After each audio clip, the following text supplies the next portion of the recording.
하나님의 말씀은 요한계시록 21장 9절로 10절까지 보겠습니다. 또 그 마지막 7 재앙들이 가득 담긴 그 7 대접들을 가지고 있는 그 7 천사들 중 하나가 나에게 와서 말하였습니다. 이리 오라. 내가 그 신부 곧 그 어린 양의 그 아내를 내게 보이겠다. 그가 나를 영으로 데리고 크고 높은 산으로 올라가서 그 하나님께로부터 그 하늘에서 내려오는 거룩한 그 성 새 예루살렘을 보여주었습니다.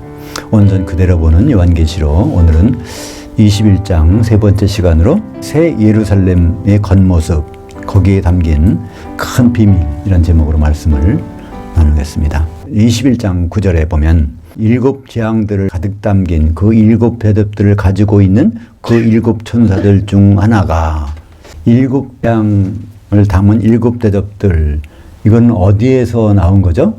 그리스도의 심판대에서 심판한 과정을 7 대접의 재앙이 쏟아지는 거로 우리는 보았습니다. 그죠? 그것은 16장에 이제 그 그리스도 심판대가 나오고, 고전에 나온 것이 있어요. 그것이 15장 1절입니다. 한번 볼까요? 15장 1절. 또 나는 그 하늘에 있는 크고 이상한 다른 이적을 보았습니다. 7 천사들이 7 재앙을 가지고 있었는데 그것은 마지막이었습니다. 왜냐하면 그 하나님의 그 진노가 그것들로 맞춰지기 때문입니다. 요한계시록에서 첫째 화는 전 3년 반이에요. 둘째 화는 후 3년 반. 마지막 화는 바로 7 대접의 재앙이 쏟아지는 그리스도의 심판대입니다. 근데 오늘 21장 9절을 보면 좀 이상하지 않아요? 그 마지막 7 재앙들이 가득 담긴 그 7 대접들을 가지고 있는 그 7 천사들 중 하나가 쏟았잖아요, 다. 심판이 끝났는데 여기 가지고 있대요. 이걸 어떻게 우리가 설명할까요? 우리는 이걸 통해서 다시 한번, 하나님께는 그 시간의 전후가 관계가 없어요. 그죠? 이거 설명할 때 이 장면은 다시 전으로 대접을 쏟기 전에 그 가진 상태에서 말하는 장면으로 볼 수가 있어요. 그죠?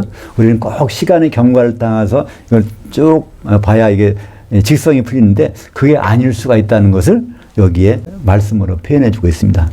7 대접들 여전히 7 천사가 갖고 있어. 그 중에 한 천사가 지금 여기서 요한에게 말하는 겁니다. 어린 양의 아내, 한번 모습을 19장에서 볼까요? 요한계시록 19장 7절, 8절 보겠습니다. 우리가 기뻐하고 크게 기뻐하며 그 아버지 하나님께 영광을 돌립시다. 왜냐하면 그 어린 양이 혼인이 이르렀고 그의 아내가 자신을 준비했기 때문입니다. 그녀에게 빛나고 깨끗한 한 세마포 옷을 입도록 하셨으니 이 세마포 옷은 그 성도들의 의로움들입니다. 지금 새 하늘에서 새 땅이 내려오는데, 새 예루살렘이 내려오고 있는데 그게 어린 양의 아내라는 거예요. 이 장면을 볼 때, 요한이 볼 때, 아내를 보여준다 그러는데 이게 건물이 내려오네? 건물이 내려오는데 그 아내라고 그래? 우리가 그냥 세상의 지식이나 생각을 가지고 그 현장을 보면 참 이해를 못할 것 같아요. 근데 우리가 그때는 아주 영의 몸으로 돼서 그걸 다 느끼면서 보는 거죠. 건물도 되고 또 어린 양의 신부도 되고 나중에 생명나무도 되고, 이런 수많은 과정들을 그 시각각으로 바뀌면서 나타나고 있는 모습을 상상해서 보실 수 있지 않습니까? 오늘 말씀 10절 상반문절 보겠습니다. 그가 나를 영으로 데리고 크고 높은 산에 올라가서. 요한계시록은 사도 요한의 영이 빠져나가서 여행하는 4개의 장면으로 구성되어 있다고 말씀드렸죠. 첫 번째 나오는 것이 요한계시록 1장 10절입니다. 내가 영으로 주님의 그날에 있었으며 내 뒤에서 나는 나팔 소리 같은 큰 음성을 들었습니다. 이걸 통해서 우리가 뭘 알 수 있어요? 금방? 큰 나팔 소리? 이게 나팔 소리구나. 재림나팔. 그죠? 재림나팔. 그 때가 주님의 재림의 날이구나. 그걸 알 수 있죠? 요한계시록 1장 13절. 그 등잔대들 한가운데 인자 같은 분이 발에 단 옷을 입으시고 가슴에 금으로 띤 띠를 띠고 계셨습니다.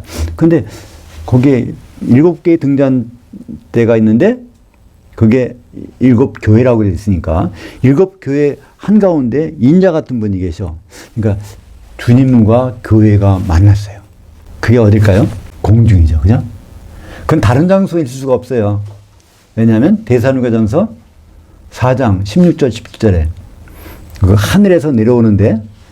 공중에서 만나시리니. 그러니까 만남의 장소는 공중이고 시간적으로는 나팔절 주의 재림의 시간이고 그걸 한꺼번에 말씀하시는 것이죠. 그리고 또 인자 같은 분이 나타났으니까 이제 심판하는 것이고, 그죠? 요한복음 5장 27절 인자됨으로 말미암아 심판하는 권세를 가지셨느니라 이렇게 되어 있습니다. 요한계시록 4장 1절 사도 요한이 몸은 여전히 반모섬에 있는데 처음에는 공중으로 갔다가 주의 날로 갔다가 다시 또 이동을 합니다. 아니 우주를 벗어나요. 셋째 하늘에 가는 거예요. 그죠? 하늘을 뚫고 이제 올라갑니다. 4장 1절 이 일들 후에 내가 보니 이 일들이 무엇일까요? 예수님이 7교회 한가운데서 심판하시는 그 장면을 보고서 다시 이제 가는 겁니다. 그래서 이 일들 후에 내가 보니 그 하늘, 셋째 하늘에 열린 문이 있었습니다. 내가 처음에 들었던 나팔 소리 같은 그 음성을 나에게 말하였습니다. 이리 올라오너라. 이 일들이 있은 후 내가 후에 일어나야 할 일들을 내게 보여주겠다. 즉시 나는 영으로 있었습니다. 보십시오. 그 하늘에 한 보좌가 놓여 있고 그 보좌 한 분께서 앉아 있었습니다. 사도 요한이 영으로 셋째 하늘 보좌에 앉으신 분께 가 있는 것을 보여줍니다. 이게 다 뭐라고 되어 있어요? 우리말 번역에는 다 성령의 감동으로 되어 있습니다. 예. 근데 거기 원문에는 엔 푸뉴마티, 하기오라는 거룩한 성령 그 없어요. 사도 요한이 영에 이동한 것을 나타내고 있습니다. 요한계시록 17장 3절 또 그가 나를 영으로 데리고 광야로 갔습니다. 한 번은 요한계시록 1장 10절은 사도 요한이 자발적으로 한 것처럼 돼 있어요. 또 4장에도 자발적으로 한 게 돼 있어. 그 다음에 17장 3절에는 셋째 하늘에 가서 그걸 쫙 봤는데 그때는 데리고 누가 내려왔어요. 사도 요한을 데리고 다니는 장면이 나옵니다. 나를 영으로 데리고 광야로 갔습니다. 오늘 이제 마지막 네 번째 요한계시록 21장 10절에 그가 나를 영으로 데리고 똑같이 17장 3절에서 영으로 데리고 21장 10절에도 영으로 데리고 천사가 이끌고 다니는 거예요. 보여주려고. 그래서 17장 3절은 그때가 어느 시대고 어딜까 하는 것은 나옵니다. 왜냐하면 그 짐승이 있는 곳이니까 그 열왕이 활동하는 곳이니까 시기적으로는 7년 환란기에 거기에 나타난 것이고 그 광야 그러니까 교회 7년 환란기에 교회의 모습을 보여주려고 셋째 하늘에 있던 사도 요한을 영으로 데리고 시간적으로 공간적으로 이동해서 온 것이 17장이고요. 오늘 21장 10절에는 이제는 뭘 보여주려고? 새 하늘에서 새 땅이 내려오는 걸 보여주려고. 이때는 이제 먼저 있던 하늘과 땅은 다 없어졌어요. 네, 새 하늘과 새 땅을 보여주려고 사도 요한을 누가 데리고 왔습니까? 7 대접을 가진 한 군사가 데리고 갔습니다. 이 장면까지 오기 전에 우리가 다시 볼 부분이 있습니다. 마태복음 16장 마지막 절 한번 볼까요? 28절 진실로 너희에게 이르노니 여기 서 있는 사람들 중에 죽기 전에 인자가 그 왕권을 가지고 오는 것을 볼 자들도 있느니라. 우리는 이걸 그냥 읽어 나가지만 이거를 몸속에 얹은 사도 요한은 얼마나 놀랍고 감격스러웠을까요? 그걸 보고 있으면서 인자 예수님이 7교회 한가운데서 거기에 있는데 그분의 왕권 이제 천년왕국에 통치하실 분이야. 이거를 내가 죽기 전에 밤모섬에서 그 전에 화영당했으면 못 볼 텐데 사도 요한은 예수님이 마태복음 16장에서 하신 말씀 드디어 내가 이걸 보고 있구나. 이 장면은 바로 요한계시록 1장 10절부터 13절까지 내용을 사도 요한이 본 것을 마태복음 16장 28절에서 이렇게 예언된 겁니다. 오늘 말씀 10절 하반절 보겠습니다. 그 하나님께로부터 그 하늘에서 내려오는 거룩한 그 성을 보여주었습니다. 그러니까 그 하늘은 단수의 하늘, 셋째 하늘. 이제 하늘들은 이렇게 사라졌으니까 그 셋째 하늘이 나타나죠.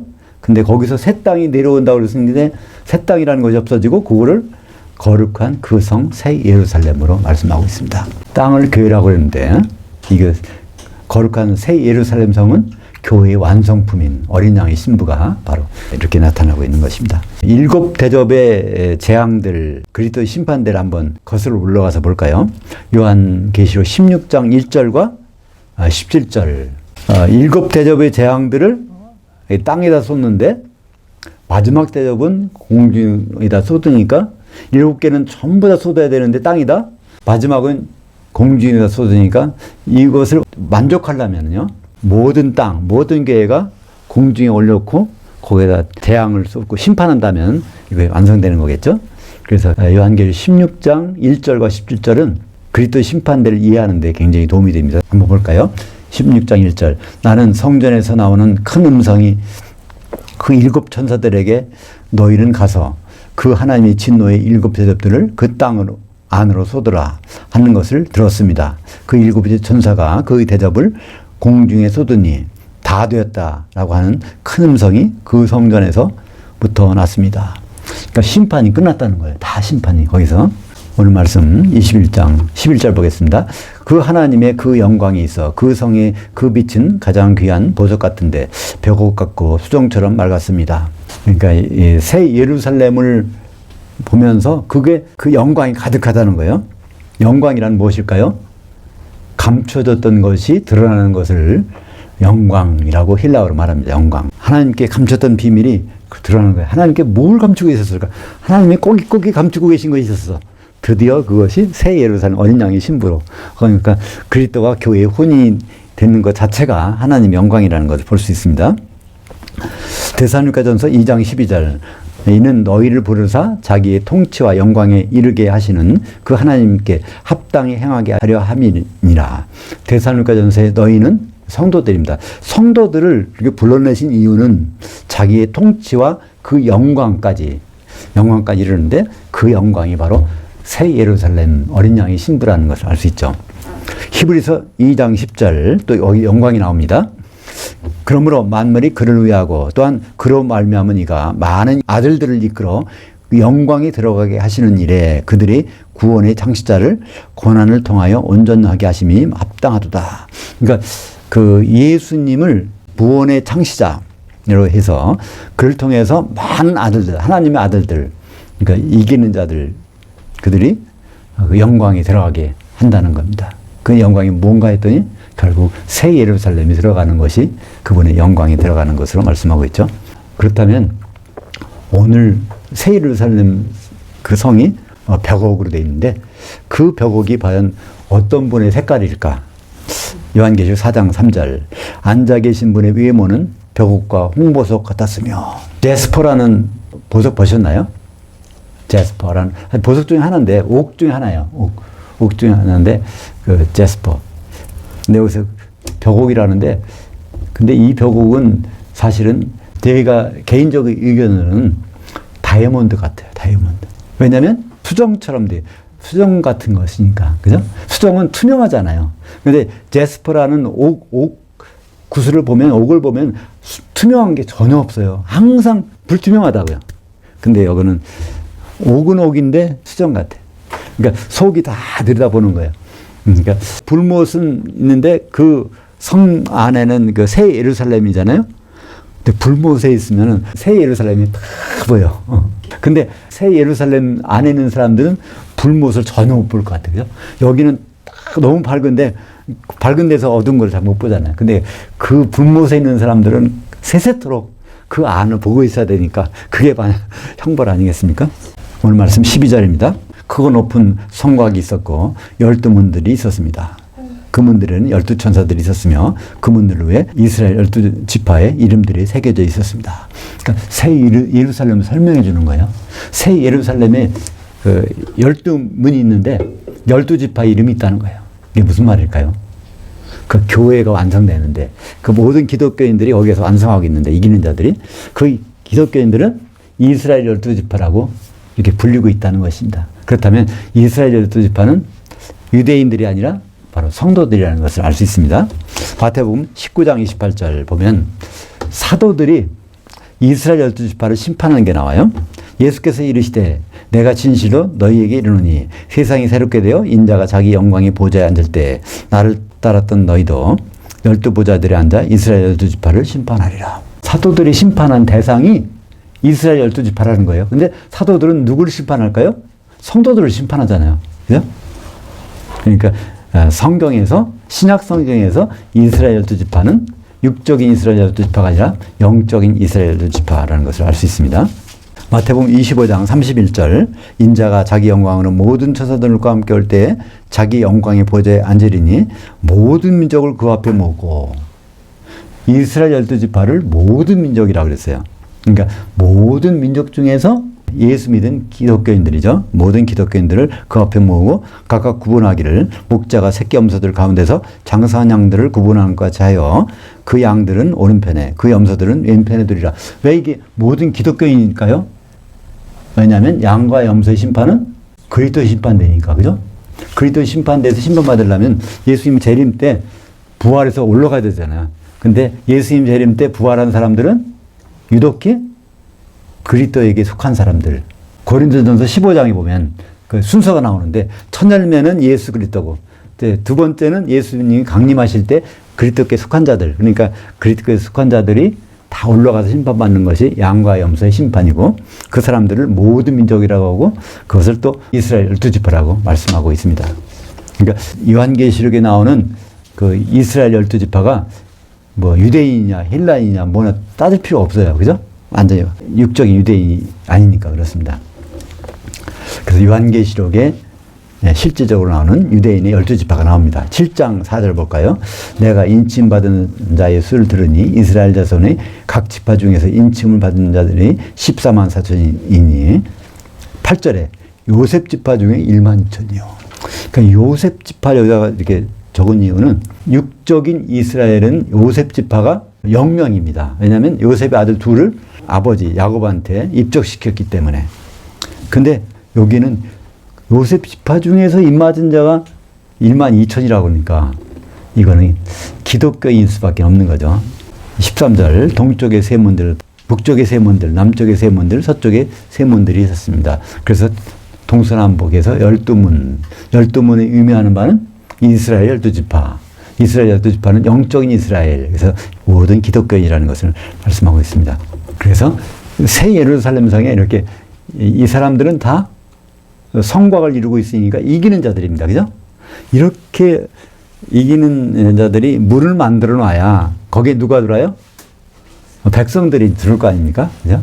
히브리서 11장 맨 마지막에 우리가 아니면 그들로 온전함을 이루지 못한다고 그러니까.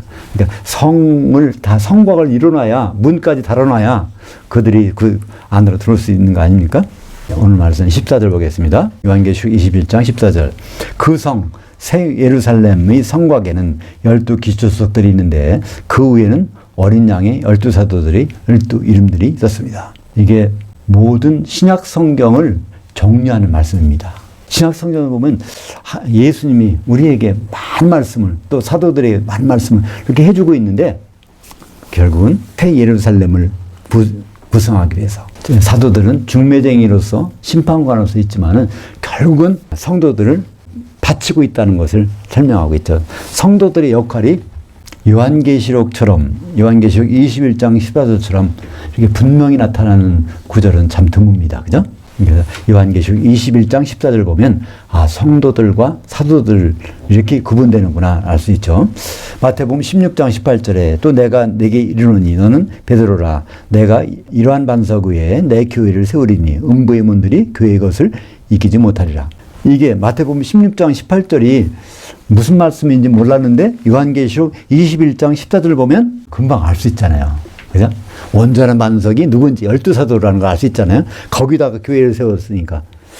베드로는 반석 조각이고 페트라는 온전한 반석입니다.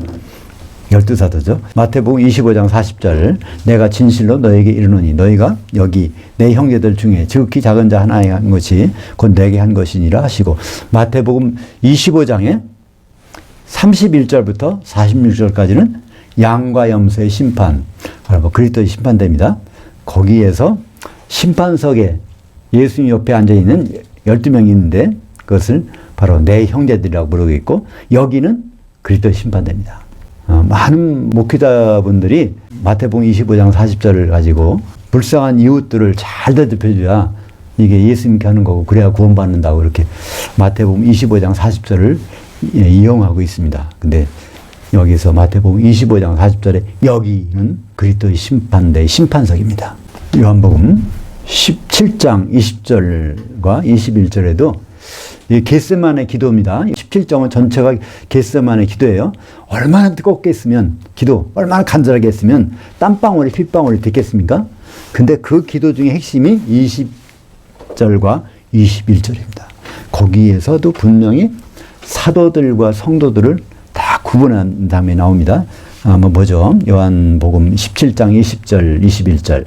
내가 비옵는 것은 이 사람들, 사도들만 위함이 아니요. 또 그들, 사도들의 말로 말미암아 나를 향하여 믿는 사람들, 성도들도 위함이니 아버지와 아버지께서 내 안에, 내가 아버지 안에 있는 것 같이 그들도, 성도들도 다 하나가 되어 우리 안에 있게 하사 세상으로 아버지께서 나를 보내신 것을 믿게 하옵소서. 아주 교통정리가 완전히 되지 않습니까? 사도들 역할과 성도들 역할. 성도들은 뭐 해야 돼요? 하나가 돼야 돼요. 그죠? 사도들이 말을 잘 들어보고, 중매쟁이 말을 들어보고, 그래서 하나가 돼요. 한 신부가 돼야 예수님과 혼인할 수 있으니까 그렇습니다. 거기서 헤이스라는 단어가 합니다. 헤이스는 하나. 하나 되는 것을 헤노테스. 헤노테스가 어디 나올까요? 에베소서 4장 3절에. 평안의 맨 줄로 성령이 하나 되게 하신 것, 헤노테스를 힘써 지키라. 그래서 에베소서 4장 3절에서는 헤노테스, 요한복음 17장 21절에서는 헤이스, 고린도후서 5장 10절에 여기도 사도들이 등장합니다. 이는 우리가 사도들이 다 반드시 그리스도의 심판대 앞에 나타나게 되어 성도들 각각이 선악간에 그 몸으로 행한 것을 따라 받게 하려 함이라. 선악간, 하나님의 선, 하나님의 악, 거기에 대해서 교회를 통해서 행한 일을 따라서 그들이 심판받는데 거기에 누가 가 있겠다고요? 우리가 거기 가 있겠다는 겁니다. 사도들이. 그죠? 고린도후서 11장 2절. 왜 그런 일이 있을까요? 내가 사도로서 너희들, 성도들을 정결한 한 천으로 한 남편인 그리스도께 드리려고 중매했습니다. 그러니까 성경은 끊임없이 하나가 되어야 된다는 것을 말씀하고 있죠. 혼인은 한 신부가 예수님과 하는 것인가 그렇습니다. 에베소서 2장 20절에도 또 반복됩니다. 너희는 그 사도들 곧 선지자들의 기초서구에 세우심을 입은 자들이라 그리스도께서 친히 모퉁이 돌이 되셨느니라. 왜 이렇게 사도들만이 이런 일을 담당해야 될까요? 왜냐하면 그건 하나님의 방침이었습니다. 에베소서 3장 5절 보면 이제 그의 거룩한 그 사도들 곧 선지자들에게 성령으로 계시한 것 같이는 다른 세대에서는 사람이 아들들에게 일체 알리지 않았다는 거예요. 다른 사람의 말을 듣고서 나간다면 이건 잘못될 수 있다는 겁니다. 그 사람의 말이 사도들의 말과 일치할 때는 괜찮은데 사도들의 말에서 조금이라도 어긋난다면 그 말은 하나님의 말씀이 아니라는 것이죠. 요한계시록 10장 7절 볼까요? 그 일곱째 천사가 나팔 소리를 낼 때 그 천사가 바야흐로 그의 나팔을 불려고 할 때 하나님의 그 비밀이 이루어질 것인데 그 하나님께서 그분 자신의 그 노예 선지자들을 통하여 전하신 복음과 같이 그대로 될 것이다. 하나님이 노예로 삼고 있는 그 선지자 누굴까요? 사도들이죠. 사실 우리말에는 종들이라고 되어 있는데 거기에 둘로스라는 말은 헬라어는요. 종보다는 노예에 가깝습니다. 노예는 물건 취급하는 거예요. 종은 거기에 직업적으로 그 일을 할 수 있어요. 그죠? 네, 노예는 그게 아니라 소유물입니다. 소유로 삼아서 하는 그 선지자들은 바로 사도들이죠. 사도들을 통해서만 말씀했다고 했으니까. 요한계시록 19장 14절. 그 하늘에 있는 군대들이 희고 깨끗한 세마포옷을 입고 백마들을 타고 하나가 되어 그를 따르고 있었습니다. 요한계시록 19장은 두 부분으로 되어 있죠. 전반부 1절부터 10절까지는 어린 양의 혼인, 그 다음에 11절부터 마지막 절까지는 그 그리스도의 심판대, 심판할 때 거기에 백마 타고 인자가 와서 심판하는데 요한계시록 1장에서는 7교회 한가운데 인자가 서갖고 심판하잖아요. 근데 똑같은 장면을 요한계시록 19장에서는 백마 타고 오시는 장면으로 설명하고 있어요. 그 백마 타고 올 때 거기에 뒤따르는 군대가 있어. 그게 누굴까요? 사도들. 요한계시록 1장에서는 사도들이 안 보여, 거기는. 근데 19장에 보니까 사도들이 나오는 것을 볼 수 있습니다. 그 하늘에 있는 군대들이 사도들의 희고 깨끗한 한 세마포옷을 입고, 세마포옷이 한 개를 입었어요. 사도들은 복수인데, 백마들을 타고 하나가 되어 그를 따르고 있었습니다. 따른다는 동사가 3인칭 단수입니다. 그러니까 따를 때는 각자가 따르는 게 아니라 한 몸이 돼서 예수님을 따라서 거기서 심판하고 있다는 모습을 우리에게 보여주고 있는 것입니다. 새 예루살렘의 모습을 보면 교회가 어떤 방향으로 나가야 될지 우리에게 선명하게 보여지는 것입니다. 기도하겠습니다. 하나님 아버지, 새 예루살렘의 모습을 보면서 다시 한번 교회가 어떤 방향으로 나갈지를 우리에게 보여주심을 감사합니다. 우리는 사도들의 말을 잘 듣고 혼인에 성공하는 성도들이 될 수 있도록 인도하여 주시옵소서. 예수님의 이름으로 기도합니다. 아멘.